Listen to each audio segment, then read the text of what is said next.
Hello प्यारे बच्चों, मैं आशा करता हूं कि आप लोग खुश होंगे और अच्छे से पढ़ाई कर रहे होंगे। तो यहाँ पर देखिएगा, अध्याय 3 दो चर वाले रैखिक समीकरण युग्म लघु उत्तरी प्रश्न जो है सेकंड टाइप का है, जो कि 4 नंबर का होता है। तो 4 नंबर वाले प्रश्न को आप यहाँ देखेंगे। तीसरा प्रश्न है, के किस मान के लिए निम्नलिखित रैखिक समीकरणों के युग्म के अपरिमित रूप से अनेक हल होंगे। तो अनेक हल का कंडीशन क्या है? अद्वितीय हल, अनेक हल, अर्थात अनेक हल का मतलब अनंत हल। तो अनंत हल का कंडीशन आपके सामने लाते हैं कि अनंत हल किसको कहेंगे। तो अनंत हल का कंडीशन यहाँ पर है, इसको हम जो है अनंत हल कहेंगे।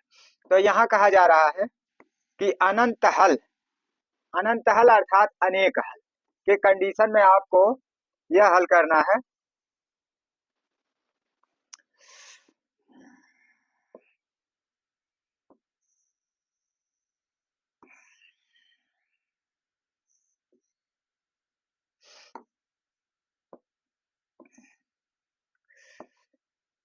तो इस कंडीशन पर आपको हल करना है के का मान, के किस मान के लिए निम्नलिखित रैखिक समीकरणों के युग्म के अपरिमित रूप से अनेक हल होंगे।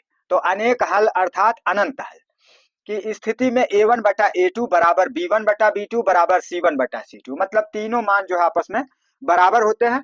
तो इस स्थिति में हम a1 जो है पहले समीकरण के यक्ष का गुणांक a1 होता है, तो a1 का यहाँ मान k होगा। तो a1 का मान k है, k बटे अब b1 का b, अरे a1 बटे a2, अब a2 का मान, तो दूसरे समीकरण के यक्ष का गुणांक जो है a2 होता है।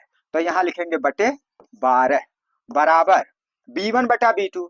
तो b1 जो है यहाँ y का गुणांक है पहले समीकरण का, दूसरे समीकरण का y का गुणांक b2 है, तो इसका मतलब 3 बटा k हो जाएगा। तो 3 बटा k।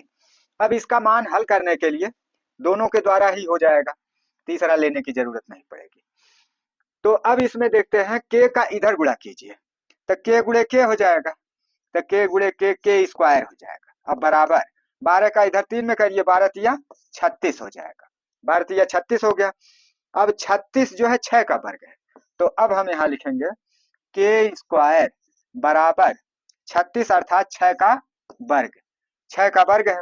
तो जब वर्ग हटाएंगे दोनों साइड से, बाद वाला मान प्लस माइनस दो चिन्हों के साथ लिखा जाता है, तो इसलिए k बराबर हो जाएगा प्लस माइनस 6।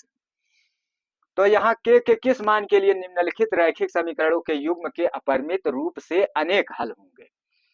तो यहाँ जो है किस मान के लिए, प्लस माइनस 6, प्लस 6 कहिए या माइनस 6 कहिए,